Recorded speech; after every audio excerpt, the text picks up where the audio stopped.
caminada des de la pedra de l'estelada de Santa Eulàlia de Riuprimer, que porten caminant des de les 9 del matí l'Exèrcit de Catalunya i que en Ramon, com a bon recreador històric, ens ofereix el seu so. I ara començarem els actes de la commemoració del Pacte dels Vigatans de 1705 d'aquest any 2025. La comissió organitzadora hem elaborat un escrit que explica això, doncs, que refermarem la signatura del Pacte dels Vigatans de 1705 aquest any 2025.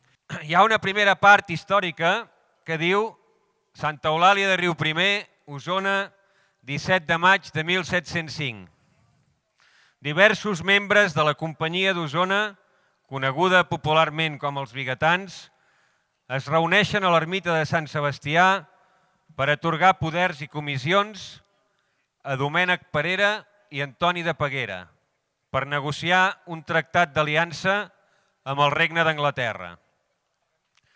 En aquest pacte es proposava a Anglaterra que facilitessin ajuda militar contra Felip V de Castella i que respectessin les lleis i constitucions catalanes. A canvi, els catalans, favorables a Carles III d'Àustria, lluitarien contra Felip V de Castella i facilitarien el desembarcament de l'exèrcit aliat a la costa catalana i farien una aportació important d'homes experts en la guerra guerrejada o guerra de guerrilles. Va ser Llorenç Tomàs i Costa, rector del poble de Santa Eulàlia de Riuprimer, qui va impulsar aquesta reunió secreta que va portar a que els comissionats Domènec Perera i Antoni de Peguera, advocat de Vic i il·lustrat de Barcelona respectivament, es reunissin a la República de Gènova, que era neutral dins del conflicte, amb el senyor Mitford Crowe, comissionat i plenipotenciari de la reina Anna d'Anglaterra per signar el Tractat de Gènova el 20 de juny de 1705. Text del pacte segellat entre els dirigents vigatans pel qual entregaven poders a les persones comissionades per tal de signar un tractat d'aliança amb Anglaterra. Número 4. Poder i facultat per tractar i convenir en nom dels catalans amb l'il·lustre Mitford Crowe, enviat extraordinari de la reina d'Anglaterra a Gènova. Nosaltres, els sotasignants, donem i atorguem ampli poder i facultat al noble don Antoni de Peguera i d'Aimeric i el doctor en els dos drets Domènec Perera de Vic, perquè amb el nostre nom firmin, prometin i assegurin, sota la nostra paraula d'honor, amb obligació de les nostres persones i béns, els tractats o tractat que, segons els seus poders, l'il·lustre senyor Mitford Crowe, enviat de la magnànima reina d'Anglaterra a Gènova, tingui poder i facultat per firmar, prometre i assegurar. Pels motius, causes i raons que, segons el nostre consentiment i beneplàcit, diran els esmentats senyors de paraula, perquè se'ls hi doni completa fe i crèdit a tots dos junts o a un d'ells sols que es trobés a Gènova o a qualsevol altre lloc on es trobés l'il·lustre senyor Mitford Crowe o qualsevol altre ministre de la magnànima reina d'Anglaterra. El que afirmem i prometem de bona fe, sent per aquest efecte junts, a la parròquia de Santa Eulàlia, del bisbat i vegueria de la ciutat de Vic, a 17 de maig de 1705. Signat Carles de Regàs i Cavalleria, Manlleu. Antoni Puig i Sorribes, Perafita. Doctor Josep Antoni Martí, Vic. Josep Moragues, Sant Hilari. Jaume Puig de Perafita. Francesc Puig i Sorribes, Perafita. Antoni de Cortada, Manlleu. Francesc Macià, Bac de Roda, Roda de Ter. Extret de les narracions històriques de l'historiador contemporani de l'època, Francisco de Castellví. Actualitzat això, hem cregut convenient fer un escrit. Ho explico després quan el firmem. És que anava fent temps perquè arribés la caminada i ara la Mercè haurà de començar amb el seu Parlament. Simplement, aquest document que us he llegit, la part històrica, el van signar aquí el 17 de maig de 1705 i se'l van endur d'amagat cap a Gènova per poder fer el Tractat de Gènova amb els anglesos. Van aprofitar que Gènova era una república neutral per fer-ho allà i allà el representant de la reina Anna d'Anglaterra, aquest senyor Mitford Crowe, que ja coneixia els catalans perquè havia sigut comerciant d'aiguardent i aiguardent era un dels productes que es produïen més a Catalunya. Catalunya era dels llocs d'Europa que estava més industrialitzat i l'aiguardent català es consumia molt a tota Europa i per tant aquest senyor coneixia perfectament el tarannà dels catalans i creia que els podria convèncer fàcilment per fer aquesta aliança amb els anglesos i la resta d'aliats austriacistes perquè Catalunya, després de que Felip V incomplís els drets i constitucions que havia jurat respectar, doncs els catalans es van veure traïts, amenaçats, perseguits, assassinats, empresonats i van creure que el millor era ajuntar-se amb les altres potències per treure aquest rei borbònic francès i intentar posar al tro Carles III d'Àustria. Dit això, com que ja són 11:15, us deixo amb la Mercè Puntí, historiadora, membre de la Junta d'Òmnium, que ens explicarà coses d'aquest pacte dels vigatans, conseqüències i ens farà una píndola històrica d'aquest pacte. Un aplaudiment per la Mercè.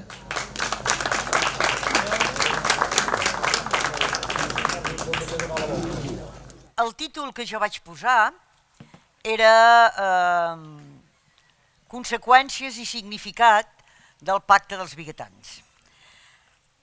Anem a veure l'alcalde de Santa Eulàlia, doncs Santa Eulàlia ja us ha explicat diverses coses, jo agafaré el que ja ha explicat, però ho posaré en un marc.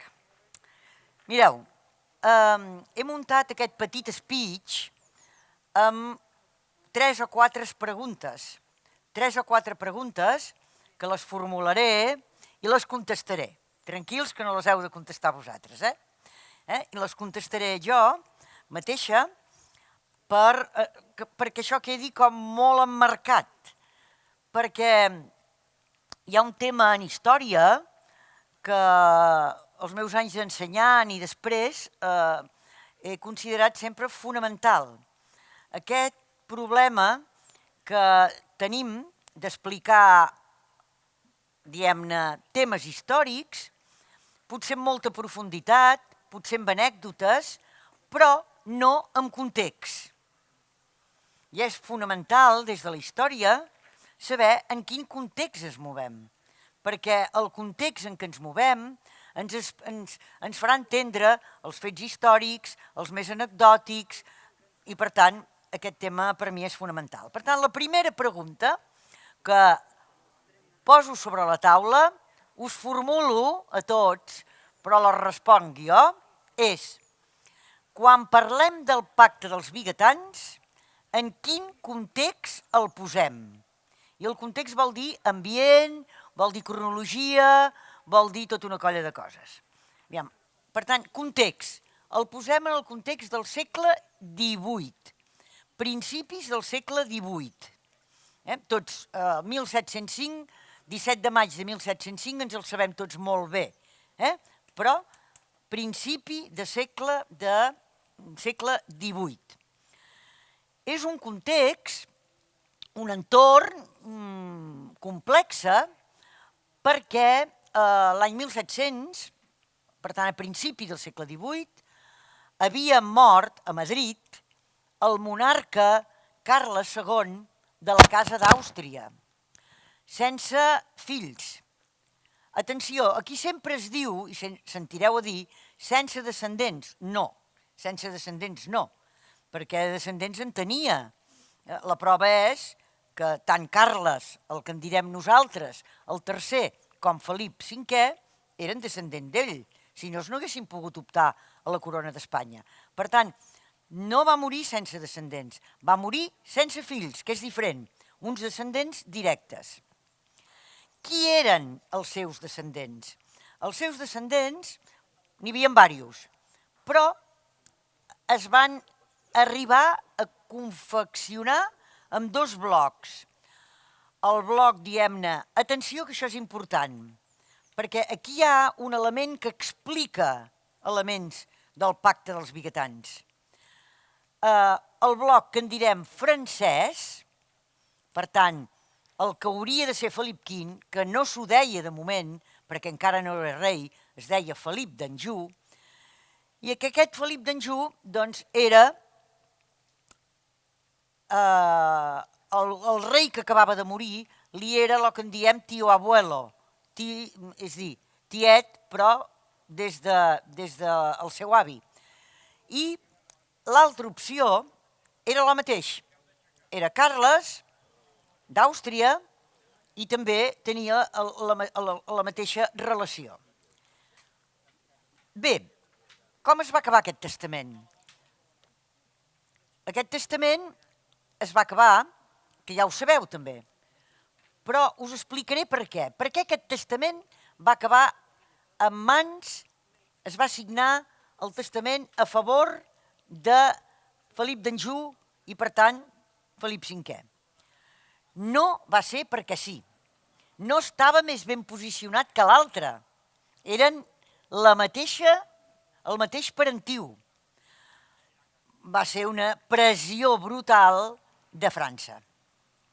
I aquí radica un element de tot el que va venir després a Catalunya. No tots els elements, un element. França, amb aquest testament, trencava, segurament que ho heu sentit a parlar això, trencava l'equilibri europeu.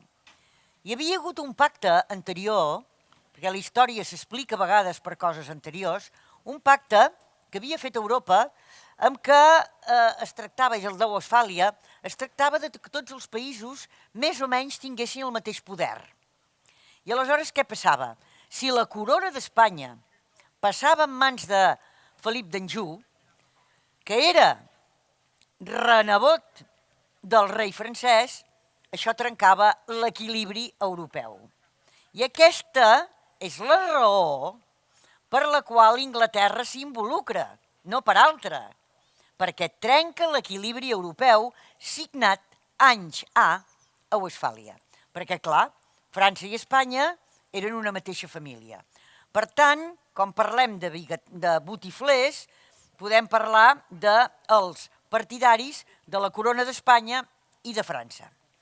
Trencat l'equilibri europeu va ser greu i, per tant, un element que va posicionar els països catalans d'entrada amb cert rebuig.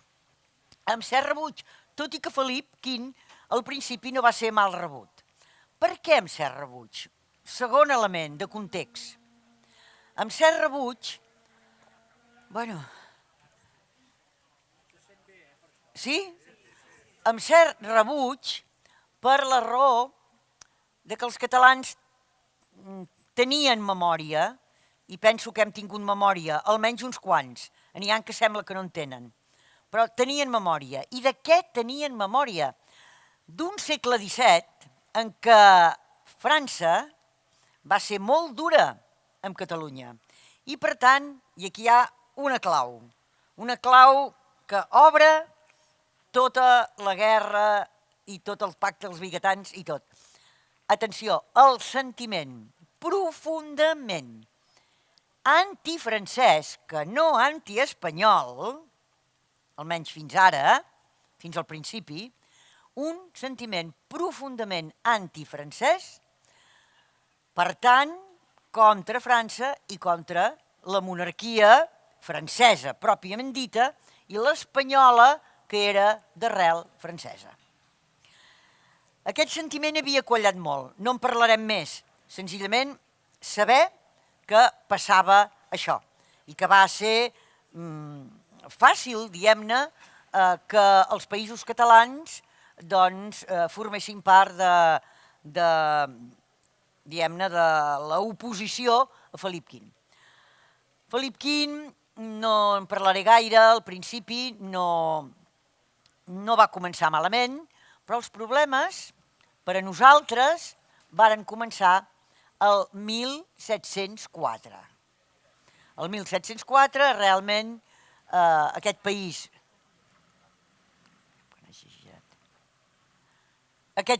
va començar a tenir molts problemes amb la monarquia hispano-francesa i va començar a sentir-se ja molt maltractat. Tot i que el nou monarca francès, Felip V, doncs havia jurat les constitucions. Aviam, aquest Felip V us voldria fer un petit apunt de qui era. No de qui era fill, ni què... No, una mica la seva personalitat estrafalària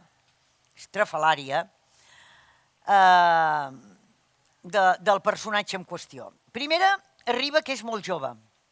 Després té un problema. Aquest home era absolutament hipocòndriac.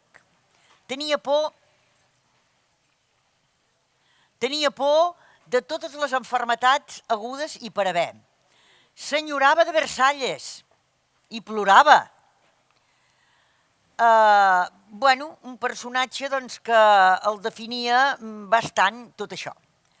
Moltes vegades s'ha dit i es diu Felip V va signar aquest decret contra els catalans, Felip V segurament que el va signar, perquè era el rei, però no penseu pas que se n'enterava molt. Qui de veritat feia la feina bruta contra els països catalans i sobretot contra el Principat eren els seus ministres. Evidentment, això no us dic res de nou, que passa sempre. Però sí que era un personatge bastant original, amb moltíssimes coses. Es va fer un palau per ell, imitant Versalles, perquè s'enyorava de Versalles, tota una colla de coses que ens donen un perfil d'un personatge bastant estrafolari. Molt bé, avancem. Aquest 1704, el sentiment antifrancès va créixer moltíssim, va anar quallant i va quallar a tot Catalunya, però hi ha una cosa curiosa. Va quallar d'una manera especialíssima, com parla el Joaquim Albreda en aquell llibre que us aconsello, perquè és usonenc i manlleuenc el millor especialista sobre aquesta etapa, que és el doctor Joaquim Albreda, té molts llibres.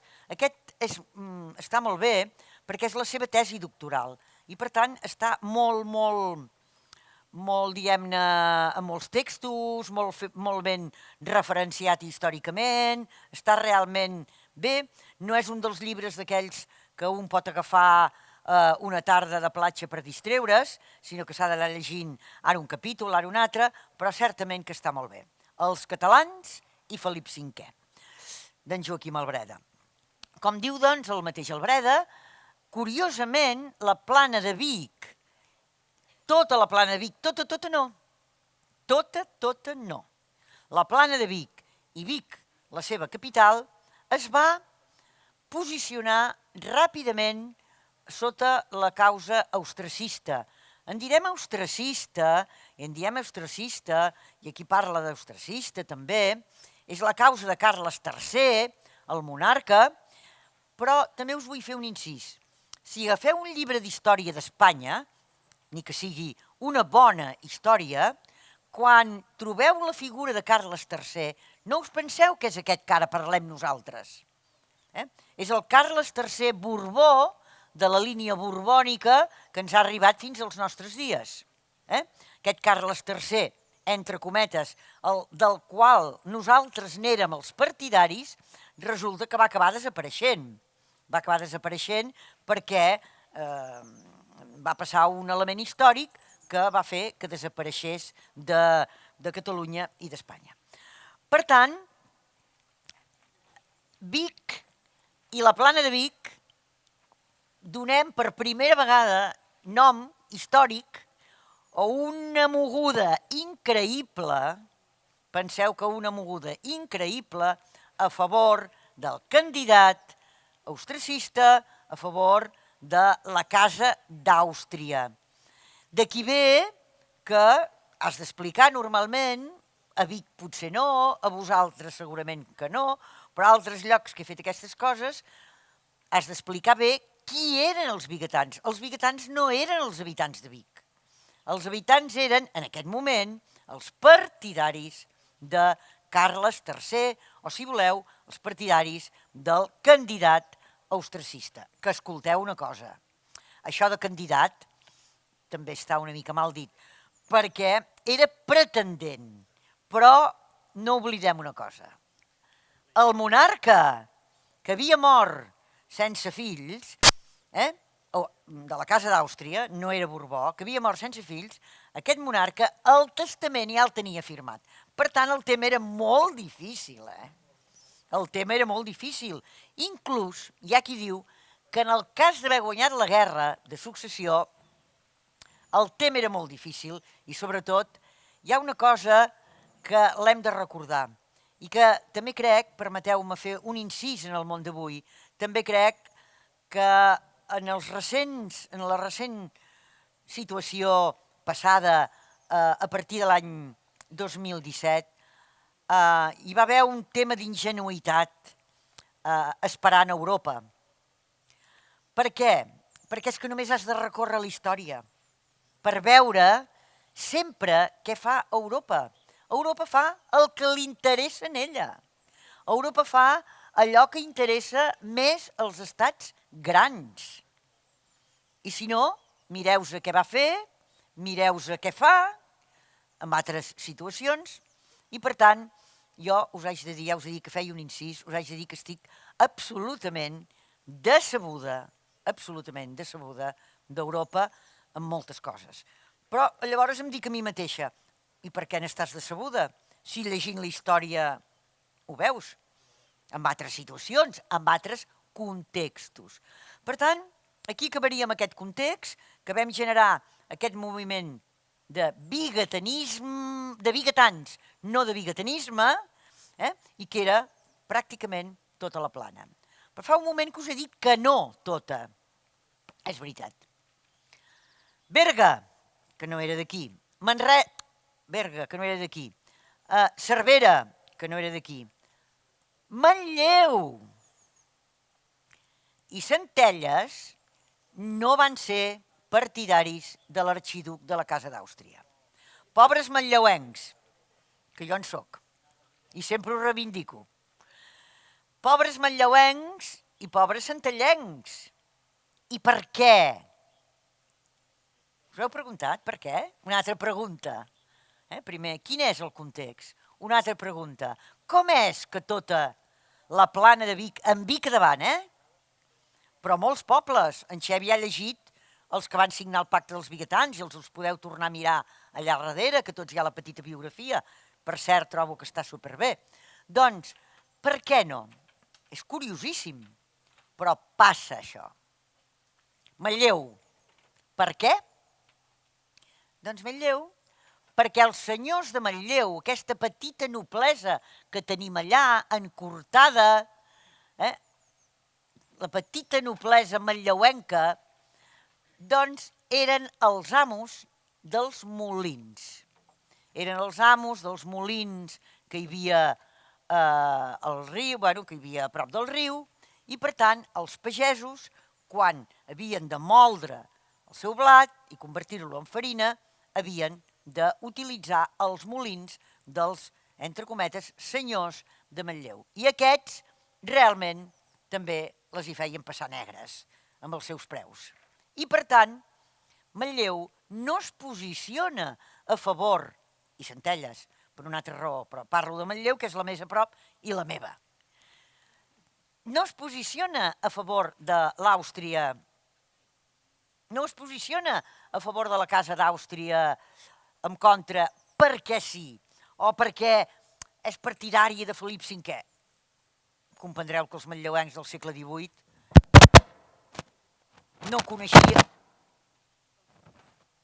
no coneixien ni a Felip V, ni al governador Velasco, ni massa res. Estem al segle XVIII, a principis.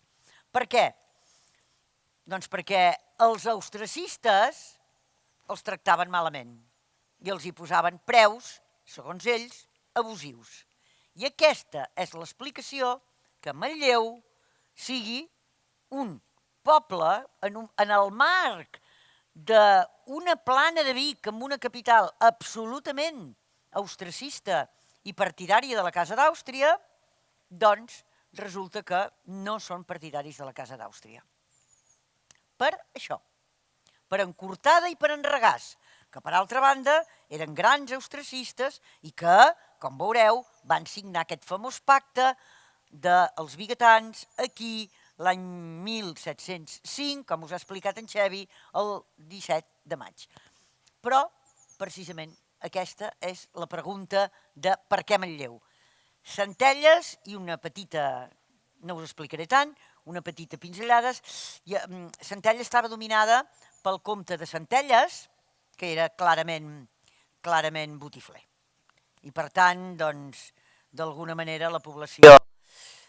I acabo aquesta pregunta, que no sé si sabeu, segurament que sí que sabeu, però ho recordarem, repassar va ben bé història, i amb tot, és el primer principi de la pedagogia, el repàs, que quan es va acabar la guerra de successió, que va guanyar l'altre bàndol, què li van donar a Manlleu per haver estat partidària dels Borbons? Doncs un titulàs així, el títol de Fidelíssima Villa, ja veieu.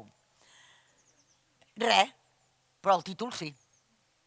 Afortunadament el primer Ajuntament Democràtic de l'any 1979 el va treure i ja no tenim aquesta motxilla, ja no som Fidelíssima Villa de ningú.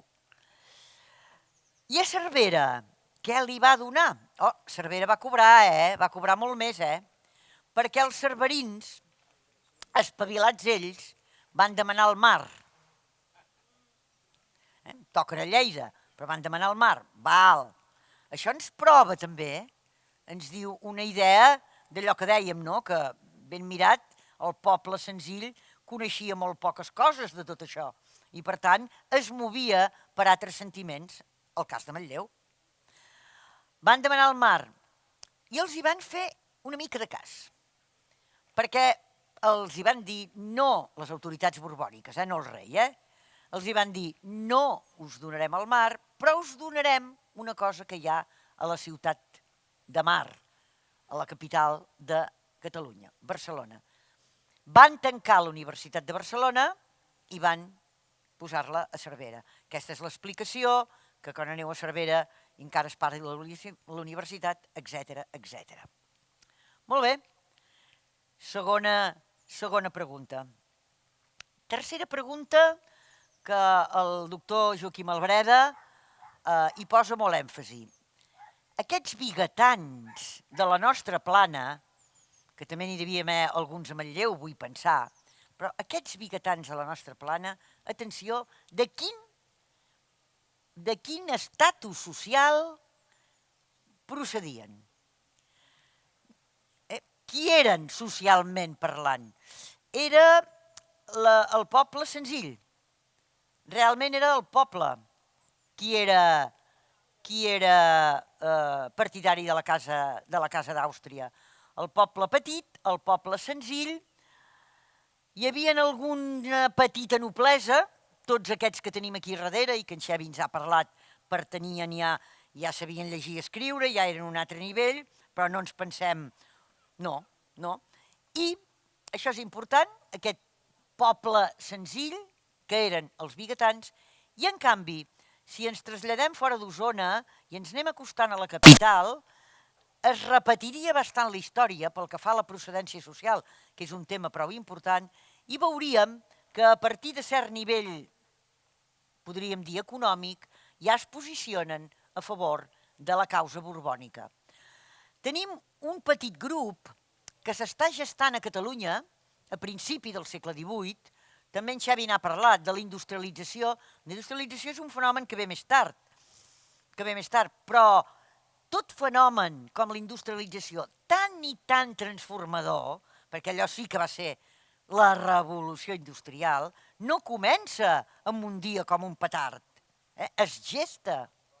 I a Catalunya també ho va gestar. Això seria un altre tema, ja m'agradaria explicar-vos-ho, però ara no toca. Catalunya també es va gestar. A finals del segle XVII, Catalunya, com diu l'Albareda, es havia refet molt. Fixeu-vos, s'havia refet, sentiment antifrancès, poble baix partidari dels àustries, anem veient com es va gestant. I hi havia, per qui anava, per no perdre el fil, hi havia un petit grup que es anava creant, que era la burgesia. Una burgesia que ara es anava gestant, però que seria clau. Que seria clau a Catalunya. Per què seria clau a Catalunya? Perquè seria la que posaria en marxa la gran transformació del nostre país.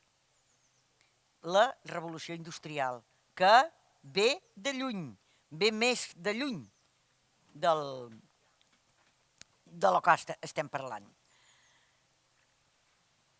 Quarta pregunta per arribar a la cinquena i final. De fet, la pregunta seria, però aviam, els Borbons ens tractaven malament, però al principi no. Quan Catalunya, en general, es posiciona al costat de la... Són les 12 ja? Doncs acabo. Han passat 4 minuts ja? Falten? Doncs aviseu-me, sisplau. Quan Catalunya es posiciona al costat de la Casa d'Àustria, tots hem implementat molt bé que es posiciona al voltant d'un pretendent, com hem dit. Sí i no. Sí, perquè és un possible pretendent. No, perquè no és la idea fonamental. Catalunya es posiciona a favor del que hauria estat, o que van proclamar Carles III, però que finalment no va regnar aquí, s'hi va posicionar per què? Per un model d'estat diferent. Això és important. Els Borbons portaven de França el model que va guanyar i que es va imposar i que encara el tenim. I que encara el patim. No sé si es pot dir, però crec que sí. I que encara el patim. Un model absolutament centralista. Els austriacistes creien, no podrem saber mai què hagués passat, si hagués funcionat, creien en l'herència que portava sobre la Casa d'Àustria i que, per tant, el pretendent de la Casa d'Àustria, què faria? Doncs organitzaria un estat, diguem-ne, descentralitzat, no tan centralista, que mantindria la llengua, que mantindria la cultura, que mantindria la moneda, és a dir, el model que venia ja d'Àustria. Això és important. Sí que és important noms i tot això, tot suma, però les essències és saber anar al nucli de la qüestió. Un altre model d'estat. No podem dir què hagués passat, perquè, i última pregunta que em faig jo i que us responc en poca estona, perquè què va passar amb aquest pretendent que, fruit del pacte dels vigatans i de l'acord amb Gran Bretanya, que era la Gran Bretanya la capitosta d'aquest bàndol, era la Gran Bretanya liderada, diem, no representada per l'Anna d'Inglaterra, però també era molt important el paper d'Holanda, perquè Holanda era el model socioeconòmic de Catalunya, del Principat. I fixeu-vos, no diré noms, però els que hagueu seguit la política haureu sentit algun polític recent, molt recent, que ara ja es mou encara en perifèries polítiques, però ja no actua, que havia parlat de que Catalunya podria ser com com un model holandès, com un model danès, el model d'Holanda. Doncs sí, el model d'Holanda socioeconòmic. Per tant, què va passar? Que aquest monarca va deixar penjat els catalans i per tant, si ja era difícil guanyar, va ser gairebé impossible, perquè si no hi havia pretendent, per qui lluitaven les potències europees.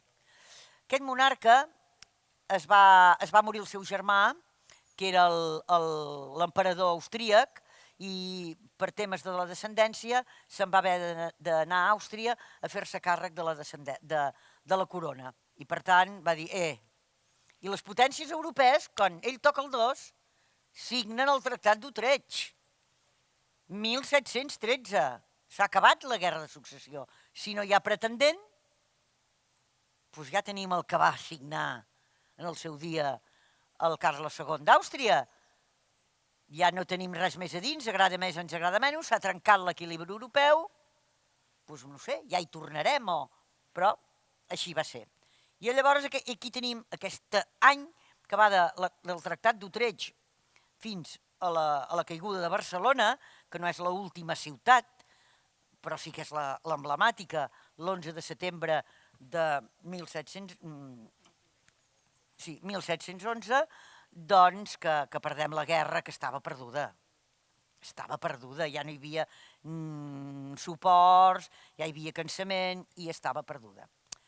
I acabo amb aquestes 4 preguntes o 5 que us he intentat respondre, tenint en compte l'explicació que ja us ha fet en Xevi, més centrada en el pacte dels biguetans, el document, les personalitats, etc. Li he volgut afegir aquest context i acabo amb 2 coses. L'11 de setembre de 1714 va haver-hi la caiguda de Barcelona. Jo no sé què deu tenir aquesta data. L'11 de setembre de 1973, l'èxit de Pinochet a Xile. I a principis del 2001 o el 2002, l'11 de setembre, la caiguda de les Torres Bessones, amb tot el que va significar i que ara sabem més coses que no hi vull entrar-hi. Curiosament, aquestes dates històriques, 11 de setembre. I acabo amb una frase que no és meva, que és de Josep Fontana, l'historiador Josep Fontana, que crec que dona sentit el que fem aquí, el que fareu, a l'explicació d'en Xevi Rubiró, l'alcalde de Santa Eulàlia, una cita de Josep Fontana que diu així: ens cal a tots repensar la història. M'he equivocat, Xevi? Rovira, és ell en Rubiró. Bueno, també va ser alcalde de Fogueroles. Vale. Ens cal repensar la història per tal de trobar-nos en condicions d'analitzar el present a fons, de mirar el passat i conèixer-lo, i planejar el nostre futur. La cita és del llibre La història després de la història, de Josep Fontana. Gràcies. Bé, tocarem la marxa de les Reials Guàrdies Imperials Catalanes, amb TH, que és dedicada a aquest nucli de biguetans que van signar aquest pacte que ens va dur, diguéssim, a la defensa de Catalunya davant de les tropes borbòniques, diguem així. I, per tant, els van distingir com a les Reials Guàrdies, per tant, les guàrdies del rei austriacista, l'arxiduc.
Refermem la signatura del Pacte dels Vigatans 1705-2025. Santa Eulàlia de Riuprimer, Osona, 17 de maig de 1705. Diversos membres de la Companyia d'Osona, coneguda popularment com els Vigatans, es reuneixen a l'ermita de Sant Sebastià per atorgar poders i comissionar a Domènec Parera i Antoni de Peguera per negociar un tractat d'aliança amb el Regne d'Anglaterra. En aquest pacte es proposava a Anglaterra que facilitessin ajuda militar contra Felip V de Castella i que respectessin les lleis i constitucions catalanes. A canvi, els catalans, favorables a Carles III d'Àustria, lluitarien contra Felip V de Castella i facilitarien el desembarcament de l'exèrcit aliat a la costa catalana, fent una aportació important d'homes experts en la guerra de guerrilles. Va ser Llorenç Tomàs i Costa, rector de Santa Eulàlia de Riuprimer, qui va impulsar aquesta reunió secreta, que va portar a que els comissionats Domènec Parera, de Vic, i Antoni de Peguera, de Barcelona, es reunissin a Gènova amb el senyor Mitford Crowe, comissionat plenipotenciari de la reina Anna d'Anglaterra per signar el Tractat de Gènova el 20 de juny de 1705. Text del pacte segellat entre els dirigents vigatans pel qual donaven poders a les persones comissionades per tal de signar un tractat d'aliança amb Anglaterra. Número 4. Poder i facultat per tractar i convenir en nom dels catalans amb l'il·lustre Mitford Crowe, enviat extraordinari de la reina d'Anglaterra a Gènova. Nosaltres, els sotasignants, donem i atorguem ampli poder i facultat al noble don Antoni de Peguera i d'Aimeric i el doctor en els dos drets, Domènec Parera, perquè en el nostre nom firmin, prometin i assegurin, sota la nostra paraula d'honor, amb obligació de les nostres persones i béns, els tractats o tractat que, segons els seus poders, l'il·lustre senyor Mitford Crowe, enviat de la magnànima reina d'Anglaterra a Gènova, tingui poder i facultat per firmar, prometre i assegurar. Pels motius, causes i raons que, segons el nostre consentiment i beneplàcit, diran aquests esmentats senyors de paraula, perquè se'ls hi dongui completa fe i tot el crèdit a tots dos junts o un de sol que es trobés a Gènova o a qualsevol altre lloc on es trobés l'esmentat il·lustre senyor Mitford Crowe o qualsevol altre ministre de la magnànima reina d'Anglaterra. El que afirmem i prometem de bona fe, trobant-nos per aquest efecte junts a la parròquia de Santa Eulàlia del bisbat i vegueria de la ciutat de Vic a 17 de maig de 1705. Carles Regàs i Cavalleria, Manlleu. Antoni Puig i Sorribes, Perafita. Doctor Josep Antoni Martí, Vic. Josep Moragues, Sant Hilari Sacalm. Jaume Puig de Perafita. Francesc Puig i Sorribes, de Perafita. Antoni Cortada, de Manlleu. Francesc Macià, Bac de Roda de Ter. Extret de les narracions històriques de l'historiador contemporani Francesc de Castellví. Actualitat. Per la present, els catalans i catalanes reunits avui, 31 de maig de 2025, a l'ermita de Sant Sebastià, en el marc de la commemoració del Pacte dels Vigatans 2025, ens comprometem i signem. Els sotasignants corroborem el nostre respecte, honor i glòria històrics als signataris del Pacte dels Vigatans de 1705. Refusem a Felipe VI com a rei nostre i no el reconeixem. Ni ell ni les conseqüències del decret de nova planta del seu avantpassat Felipe V. I reivindiquem les nostres pròpies lleis, constitucions, drets i privilegis perduts el 1714 i 1715. Lluitarem amb totes les nostres forces per la unitat de l'independentisme català fins a assolir la plena independència dels països catalans, si escau amb el suport d'altres nacions lliures del món, per assolir uns països catalans sense rei, republicans i en plena justícia social. Això ho signem i prometem de bona fe, trobant-nos junts a l'ermita de Sant Sebastià de la parròquia de Santa Eulàlia de Riuprimer, terme municipal de Vic, Osona, Països Catalans, 31 de maig de 2025.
arribat l'hora de descobrir a la persona homenatjada del 2025. No sé si teniu alguna idea de qui és, o penseu, l'heu vista per aquí, ja penseu qui és. Toca ara desvetllar-ho. Posem-nos en situació. 1976. Transició, transcripció. Ganes de sortir del forat. Llengua, cultura, compromís de país, llibres, política. En definitiva, la lluita constant i contínua. Amb tot això que us he dit, us calen més pistes per endevinar qui pot ser? Sí? No en teniu ni idea? I afegeixo,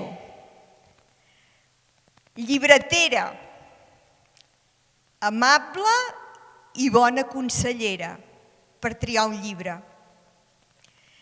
I qui va enamorar amb la seva tasca a Joan Oliver, en Pere IV, que no es va cansar de dir que la llibreria més maca del món era, ja si m'ho sabeu dir. Ara sí, podríeu dir-me qui és? La Imma què més? Doncs sí, senyors i senyores, la Imma Bellafont serà l'homenatjada d'aquest any 2025.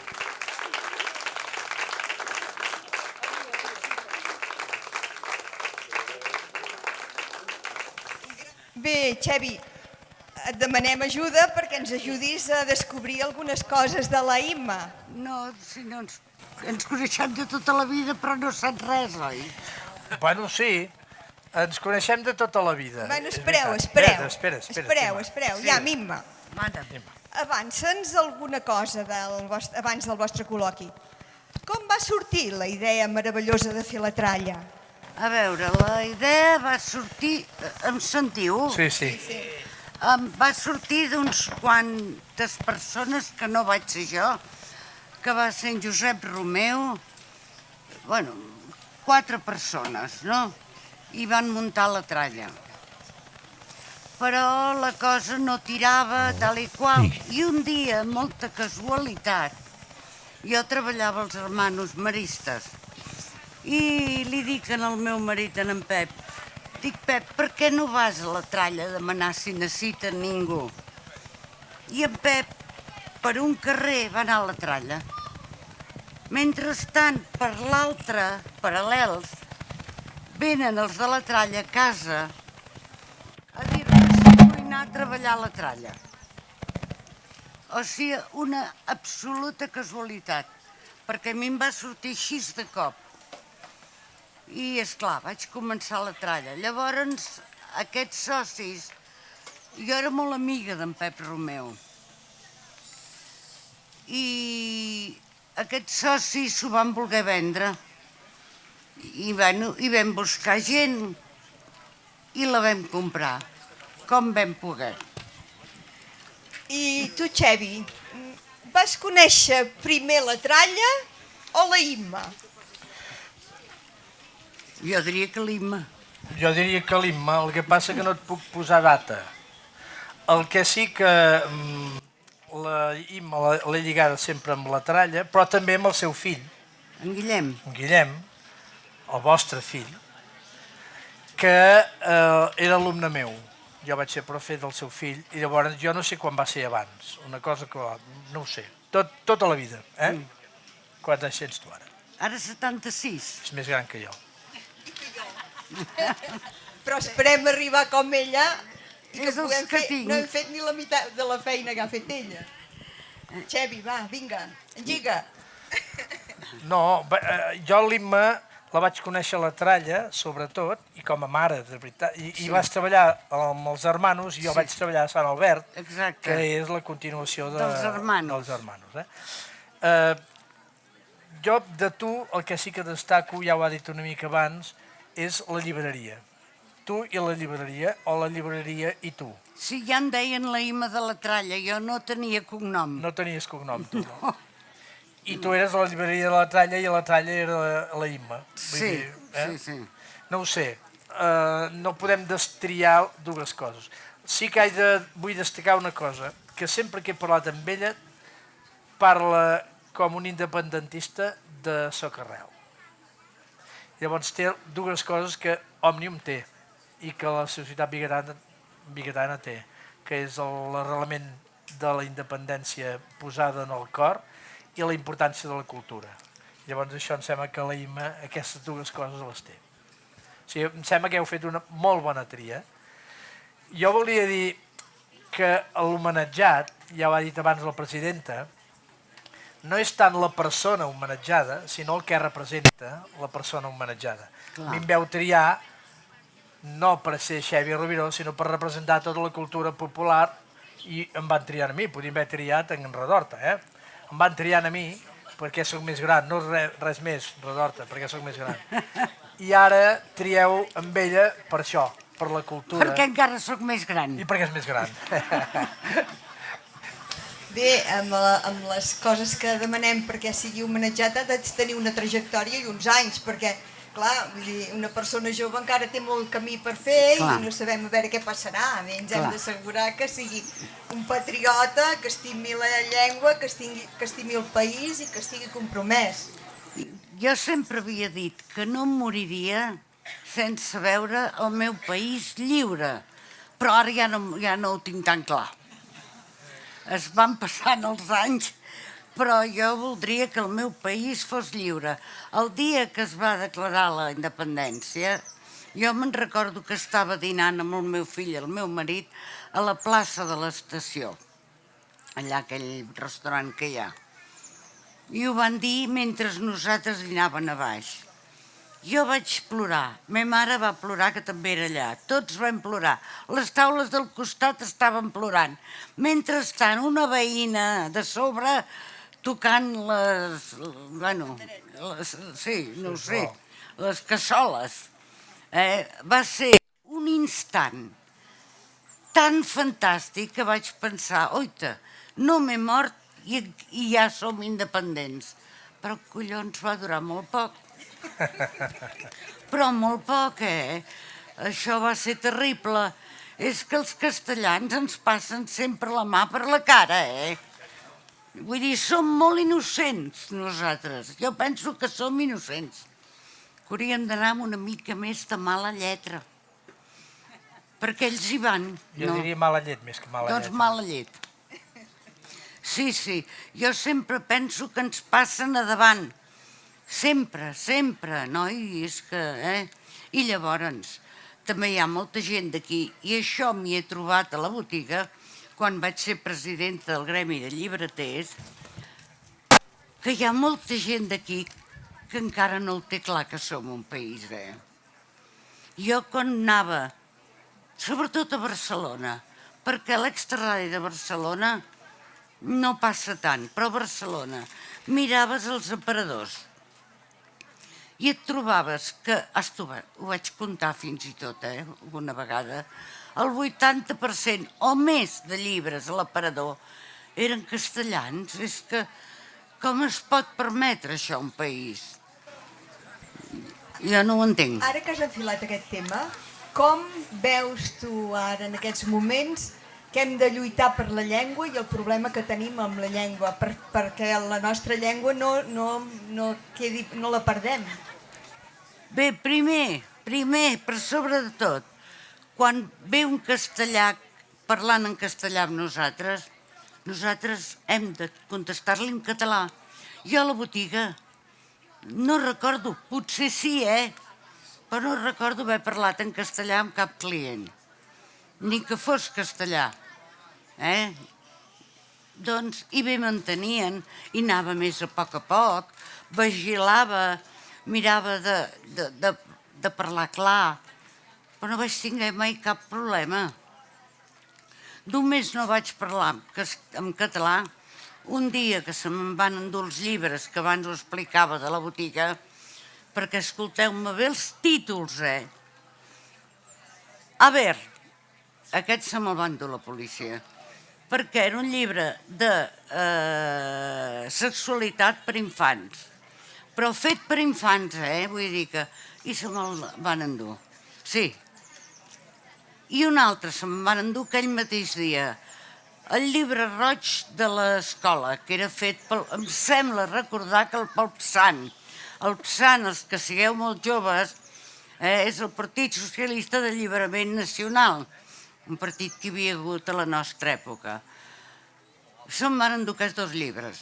I jo ja els hi vaig dir. I aquí és allà on dic que jo no he parlat en català amb ells. Que no sé si he fet bé o no a la policia. Jo a la policia, com que no la vull integrar de cap manera, els hi parlo en castellà. Jo no sé, ja us dic que no tinc clar que ho faci bé o malament. Però jo els hi parlo en castellà. Jo no ho sé, jo. Llavors... Jo t'ho perdono, però jo fins i tot a la policia els hi parlo en català. Perquè els hi emprenya molt. Bueno, jo ho faig perquè no els vull integrar. Llavors m'anava a la policia i se m'enduien els llibres, clar, no me'ls pagaven, per tant, jo darrere. Cap a la policia. Jo ja els hi deia, o me los llevo o no me voy. I sí, acabaven duient-me els llibres. Em feien jurar i perjurar que no els posaria a la lleixa. I no els hi vaig posar. El meu marit ho sap ben clar, els vaig posar a l'aparador. Clar. Clar, ja no era la lleixa. Clar, o no. No em van dir bueno, no sé com se diu. Escaparate. Escaparate. Però jo cap a l'aparador, a l'Aver i al llibre roig del col·li. Imagineu-vos quina imaginació per prendre d'una llibreria 2 títols així, quan n'hi havia 1.000 d'altres. Em vaig haver de vendre molts tapats a sota el taulell, això sí. Però, bueno, això és una mica d'història d'un temps. Una vegada em van entrar a robar, em van entrar a destrossar la botiga diverses vegades, que jo diria que havia de ser un nen petit, perquè és que per allà no hi passava ningú més. Però, bueno, al final ho vam tapiar, del tot, perquè hi vam posar ferros, però encara passaven. I no sé per què ho deia. No ho sé. No, que et van t'havien robar xafat 2 diverses cops. vegades la botiga, Sí. que et va semblar que era un nen, perquè el forat era molt petit. Ah, no, llavors la policia em ve a veure, bueno, jo vaig fer la denúncia, perquè si no, no cobres. Vinga la denúncia, allà. I amb això em diuen, usted lo tiene claro, si es posa de favor nostre, que no ho sé dir ara, diu, nosaltres li assegurem que no li robaran mai més, ni li destrossaran mai més. Dic malament, comencem malament, perquè jo amb vostès no tinc res a dir-los, però jo no vull que m'amenacin. Vostès tenen la culpa de que em vinguin a robar o em vinguin a destrossar, perquè si em diuen que ho poden parar és perquè vostès hi estan d'acord. Però me'n recordo, això que hi va haver un policia, pobre nano, un noi jove, que ho va intentar tant. En català? No, va intentar que jo em posés a bé amb ells. Venia a comprar llibres que estic segura que no li interessaven gens, però venia a comprar llibres. Llavors ens van fer venir-me un parell de policies, tot això en Pepe és testimoni, un parell de policies que eren, a veure, eren d'aquests que no van grisos ni van res, d'aquests... Secreta. De paisà, exacte. Però de seguida els veus, De seguida. Bé, em sembla que podeu veure que hem fet una bona tria,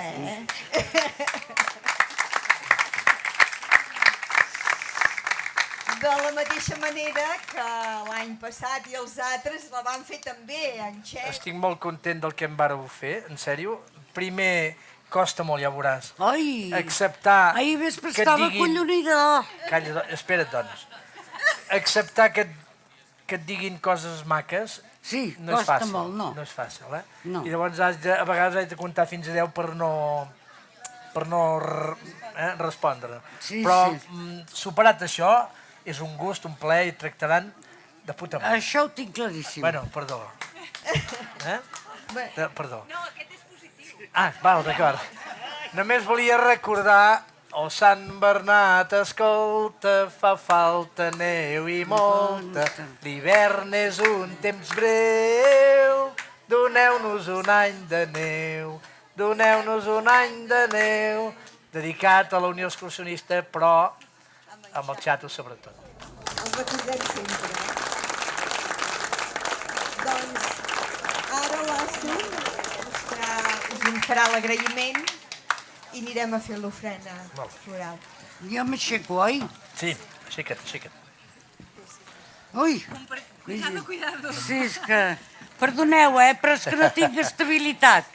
Gràcies, Gràcies, Xavi. Gràcies, Oi. per acceptar. Endavant, que ajudem. Sí, perquè aquí sí que ara baixant això serà difícil. Estic molt satisfet de que hagin triat a l'Ima Bellafont,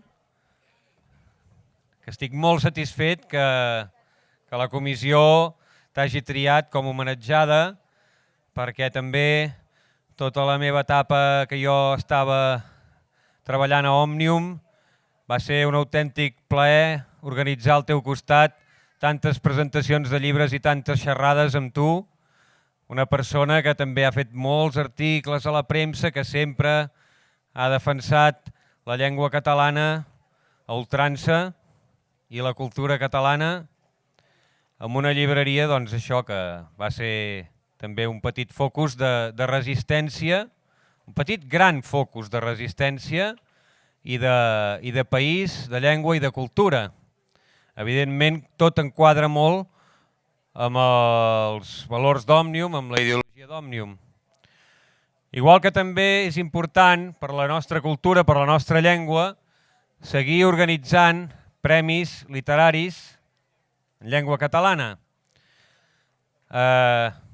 Com sabeu, portem ja més de 20 anys, aquesta és la 21a edició dels Premis Literaris del Pacte de Sant Sebastià. Un poble petit com Santa Eulàlia de Riuprimer, doncs hem d'estar molt orgullosos de tenir uns premis literaris que ja han superat els 20 anys i esperem mantenir-los. Aquest any, organitzats per l'Ajuntament de Santa Eulàlia de Riuprimer, Òmnium Cultural d'Osona-Lluçanès i també amb la col·laboració de l'entitat que s'ha creat recentment, Riu Cultura, els premis han comptat amb un jurat presidit per la Júlia López, mestra i músic, secretari en exercit jo mateix, humanista, alcalde de l'Ajuntament de Santa Eulàlia de Riuprimer, i també n'ha format part del jurat la Dolo Guzmán, mestra, i totes dues regidores de l'Ajuntament de Cultura i de Joventut, respectivament. Bé, doncs anem a desvetllar guanyadors i guanyadores. Aquest jurat, reunit el 29 de maig de 2025, va emetre el següent veredicte. Començarem pel cicle infantil de primària. Pel conte El conillet i els guants màgics de Mia Martínez i Guiu Sobirana, dotat amb diploma i 100 euros per un conte molt original i divertit amb un final que et deixa glaçat.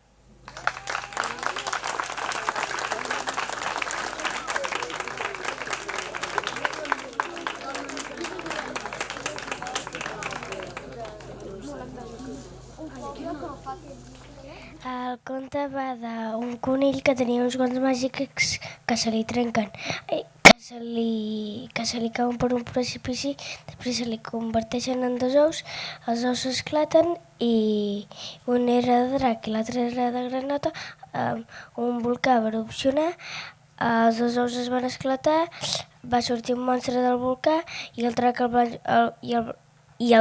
va congelar. I el dibuix que van fer també és molt bonic, eh? Sí, per això el conte diu, em sap molt greu, al final, és que jo em vaig fer un tit de riure, Em sap molt greu, però com que el conte s'ha acabat perquè s'ha congelat. Pel conte El conill i la pastanaga, d'Estel Arissa i Fai Carrer, dotat amb diploma i 150 euros per un conte molt divertit i fresc, molt ben il·lustrat, amb unes fruites i verdures molt trempades.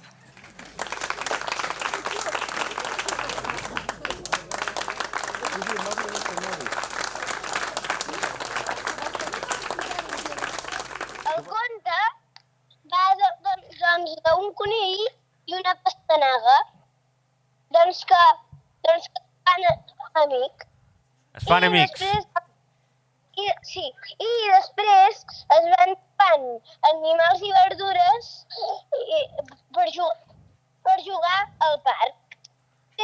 Al parc veu un llenyataire i cau un arbre i li cau a sobre el tomàquet. Sí, li va caure una branca de l'arbre sobre el tomàquet perquè hi va venir un llenyataire quan estaven jugant al parc. Sí, i després encinten el tomàquet amb cinta i està viu. I el tomàquet es cura i està superben dibuixat, jo vaig flipar molt. Gràcies, Fai!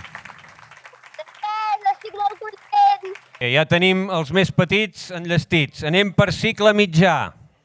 Pel conte L'aventura d'Aina Costa i Nora Fletes, dotat amb diploma i 100 euros per un conte escrit amb molta gràcia i ple d'imaginació.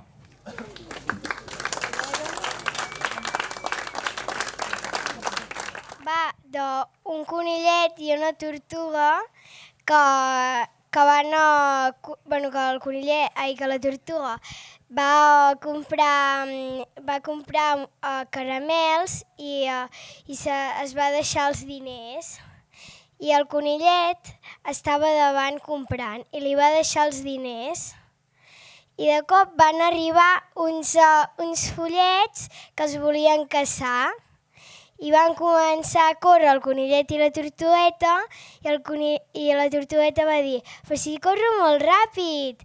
I el conillet va dir «Però si em surten xispetes de les potetes!» I van dir «Tenim poders!» I van passar moltes aventures. Moltes gràcies, Aina, i que seguiu escrivint molts més. Dotat amb diploma i 150 euros pel conte El detectiu Gos Salxitxa, d'Aina Roca i Ona Cruselles. Un conte amb plantejament original, un desenvolupament divertit i un final sorprenent.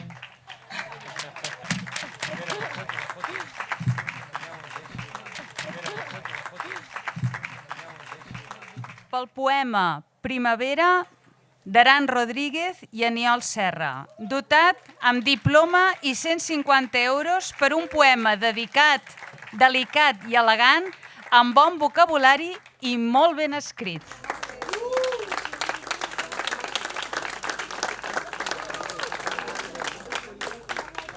És un poema de la primavera i que va de bastantes flors. Va de la primavera. No tinc res a dir. Doncs és un conte, una poesia, que va de la primavera i de les flors, de el que ens envolta i de girassols. Pel poema El pacte de Sant Sebastià, d'Àlex Illa, dotat amb diploma i 100 euros, per un bon poema patriòtic que aporta valors positius.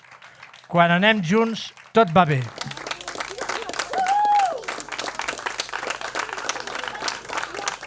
Doncs pel poema Estacions de l'any, de Jana Raig, dotat amb diploma i 150 euros, per un poema molt ben rimat que juga amb els elements i els colors de les estacions.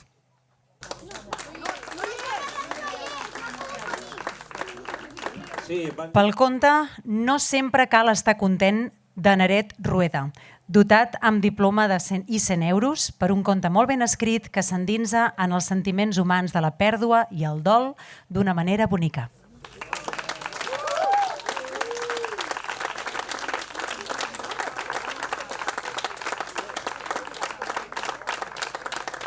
pel conte La gran aventura de l'Isaac, de Guim Raurell i Quirze Vila, dotat amb el diploma i 100 euros per un conte molt ben escrit amb uns valors de l'amistat i la natura molt entranyables.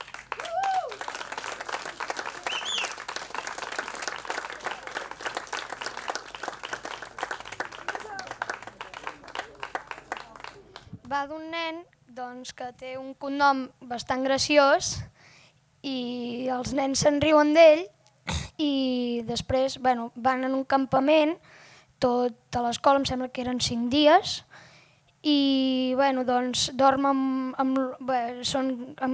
en casetes de 2 nens i ell dorm amb l'únic que no se'n riu del seu cognom i després apareix una guineu i es fan com amics i passen aventures.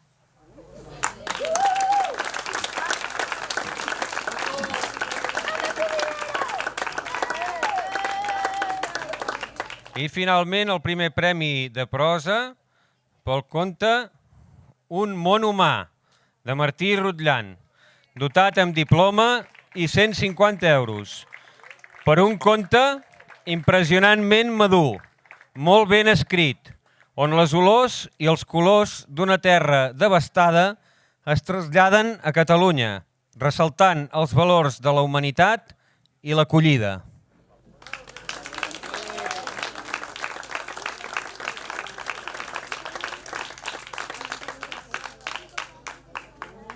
A veure, quan vaig trucar a la seva mare per dir-li que aquest nen havia escrit aquest conte, amb l'edat que té aquest nen, aquí tenim un futur escriptor.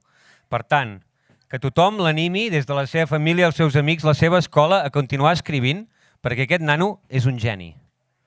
Amb aquesta edat, aquest conte és supermadur, superben escrit, ortogràficament, gramaticalment, aporta uns valors molt, molt bonics i realment és per treure's el barret. I ara ens has d'explicar una mica perquè val la pena, Va de que una nena que vivia a Gaza, un país que últimament... País? Està en guerra i doncs havien d'escapar i tot, i Santa Eulàlia l'acollia com a gran poble que és i estic molt content. Gràcies.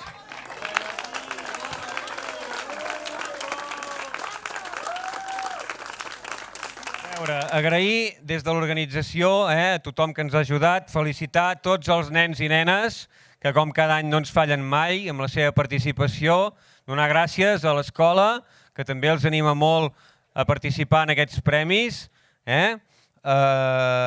i com no pot ser d'altra manera, acabar donant la felicitació als que heu guanyat, als que heu tingut mencions i a tots els que heu participat, perquè d'aquesta manera, amb aquestes petites accions, donem valor a la nostra llengua, la posem en valor com a llengua literària, com a llengua de cultura.